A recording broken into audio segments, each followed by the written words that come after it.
Bismillahirrahmanirrahim. Assalamualaikum warahmatullahi wabarakatuh.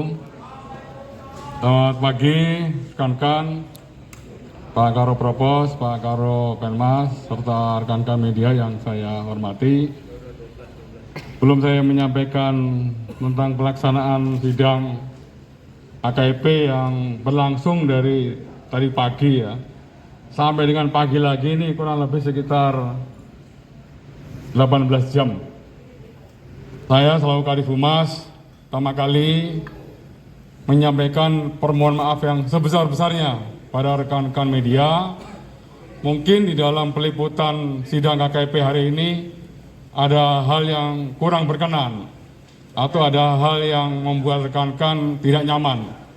Ya, mungkin peristiwa tadi pagi ya. Saya mohon maaf yang sebesar-besarnya kepada rekan-rekan.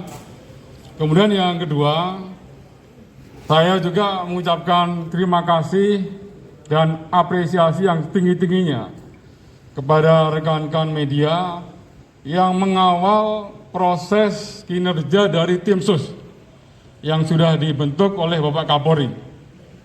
Rekan-rekan sudah memberikan informasi secara update ya, kinerja dari tim sus dan juga memberikan literasi kepada masyarakat. Ini merupakan komitmen dari Bapak Kapolri agar tim sus bekerja secara transparan, secara objektif, dan akuntabel. Tim sus tetap sampai dengan hari ini masih terus maraton, semuanya bekerja dan berproses. Untuk tim sus di bidang penyidikan, yang seperti rekan-rekan ketahui, kita sudah melimpahkan 4 berkas tersangka ke JPU. Ya, tersangka atas nama Irjen FS, kemudian tersangka atas nama Brigadir R, kemudian Barada RE, dan juga KM.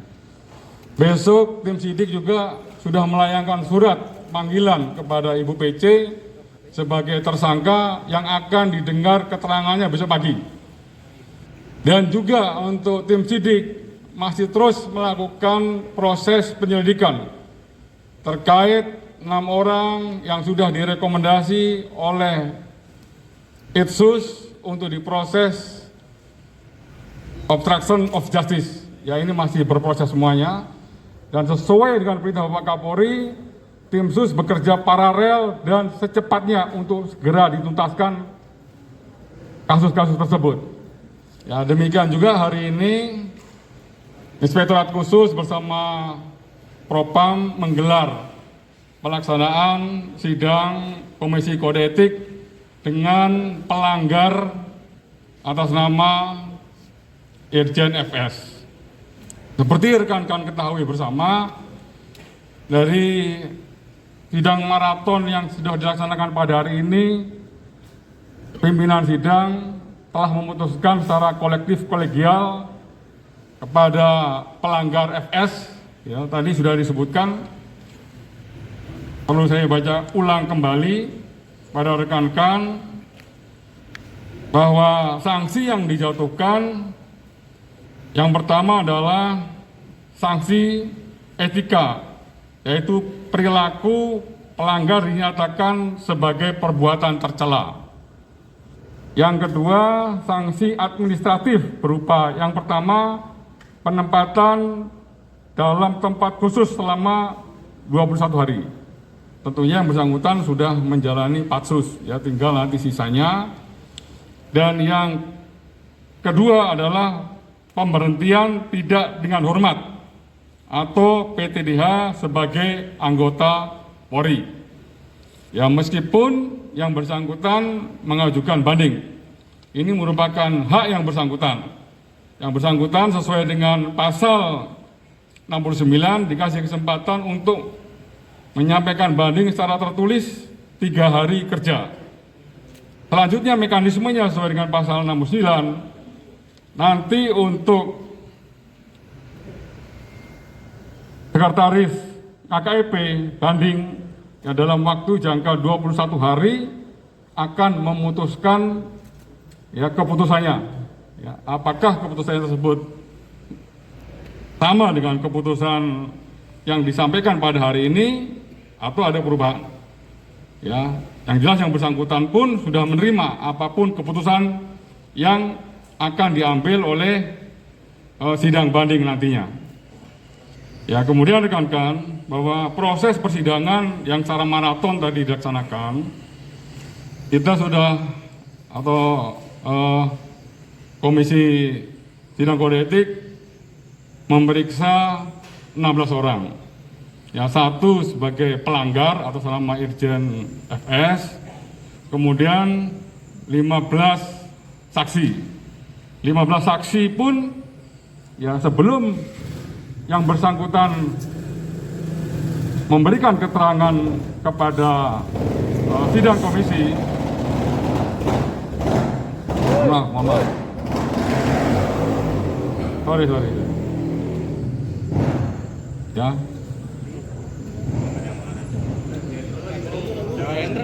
Oke, saya lanjutkan ya. Para saksi tadi sudah diambil sumpah. Ini artinya memiliki konsekuensi yuridis. Ya, ketika para saksi nanti dia memberikan keterangannya tidak sesuai dengan fakta hukum dan fakta persidangan, maka dia memiliki konsekuensi adalah dapat ya diproses sesuai dengan proses peradilan dengan ancaman hukuman 7 tahun. Ya, oleh karenanya tadi para saksi menyampaikan kepada sidang majelis apa yang dia alami dan apa yang dia lakukan. Ya, kemudian perlu saya sampaikan juga kepada rekan-rekan, tadi untuk saksi juga dibagi menjadi 3 klaster ya. Tadi saksi yang pertama 3 orang ya terkait menyangkut masalah klaster peristiwa penembakan Brigadir J di TKP Duren 3. Ya, tadi ada Baradae. Baradae tidak bisa dihadirkan dalam persidangan ini karena yang bersangkutan statusnya adalah justice collaboration yang diamankan oleh LPSK. Kemudian yang hadir adalah Brigadir R dan Saudara KM. Kemudian klaster yang kedua adalah klaster terkait menyangkut masalah obstruction of justice, ya berupa ketidakprofesional di dalam olah TKP. Ya, tadi ada 5 orang. Ya, kemudian klaster yang ketiga adalah terkait juga menyangkut masalah obstruction of justice berupa merusak atau menghilangkan alat bukti CCTV. Itu semuanya sudah disampaikan ke anggota sidang Komisi Kode Etik, dan yang bersangkutan 15 saksi ini mengakui apa yang dia lakukan. Dan juga ya, pelanggar Irjen FS juga sama, ya, tidak menolak apa yang disampaikan oleh kesaksian para saksi tersebut. Artinya bahwa perbuatan tersebut betul adanya, mulai daripada merekayasa kasusnya, kemudian menghilangkan barang buktinya, dan juga menghalang-halangi dalam proses penyidikan. Ya, rekan-rekan, bahwa tim ini juga masih bekerja, kita masih punya 34 yang terduga pelanggar, ini juga masih berproses. Dalam waktu 30 hari ke depan, tim Itsus bersama Propam juga akan terus secara maraton menggelar sidang tersebut. Ya, sama halnya tim sidik, cara maraton juga mencoba untuk menuntaskan terkait menyangkut masalah tersangka Ibu PC, berkasnya juga sesuai dengan arahan Bapak Kapolri untuk segera dilimpahkan ke JPU, dan demikian juga tentang obstruction of justice itu juga harus berproses cepatnya juga untuk segera dapat dilimpahkan ke JPU, sambil kita menunggu ya 4 berkas yang sudah kita limpahkan di tahap 1 petunjuk dari jaksa. Apabila petunjuk dari jaksa ada, ya kita segera lengkapi. Kalau misalnya tidak ada, dinyatakan P21, maka tahap 2 akan kita segera serahkan ke jaksa, yaitu barang bukti dan tersangka. Ya, jadi saya rasa itu rekan-rekan yang bisa saya sampaikan dari proses kegiatan pada hari ini. Insya Allah apabila ada update lagi, nanti akan saya sampaikan kepada teman-teman media semuanya. Ya, terima kasih. Ada yang ditanyakan? Itu aja ya. Selamat malam. Dalam putusannya ada ini kan Pak, perbedaan pendapat Pak, dissenting opinion antara komisi Tidak ada. Makanya tadi kolektif kolegial dari ketua, wakil ketua, dan 3 anggota semuanya sepakat untuk mengambil keputusan tadi. Pak, kenapa Pak? Ya. Kenapa?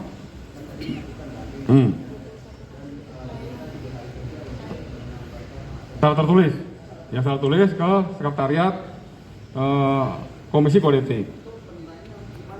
Ya. Sidang lagi. Oh, beda. Ya, nanti itu kalau misalnya sekretariatnya nanti ada di Diskum. Ya, Diskum nanti secara tertutup akan memutuskan dan nanti melaporkan kepada Pak Kapolri. Nanti akan kita sampaikan hasilnya. Ya, perban terbang. Ini sifat. Ya. Khusus untuk kasus Irjen FS, banding adalah keputusan final dan mengikat. Tidak berlaku itu, tidak berlaku PK. Ya, jadi keputusan banding adalah keputusan final dan mengikat. Sudah tidak ada lagi upaya hukum lagi. Ya, oke rekan-rekan. Pak, ya tadi disebutkan yang terancam 7 tahun itu untuk yang saksi kan Pak? Iya, saksi. Pasalnya pasal apa? Apa? Pasalnya pasal apa? Atau ya? Nanti lihat lagi. Lihat dulu nanti. Tapi sama gitu. Sama semuanya. Yang ketiga dia terbukti memberikan keterangan palsu di persidang, ancaman hukumannya bisa 7 tahun itu. Makanya mereka menyampaikan apa adanya sesuai dengan fakta yang disampaikan di persidangan. Oke? Apa? Belum toh. Ini kan baru sidang pertama. Kalau Pak Kapolri itu nanti sifatnya kalau misalnya ada banding atau ada yang lebih tinggi lagi. Ya? Oke, cukup dengan ini.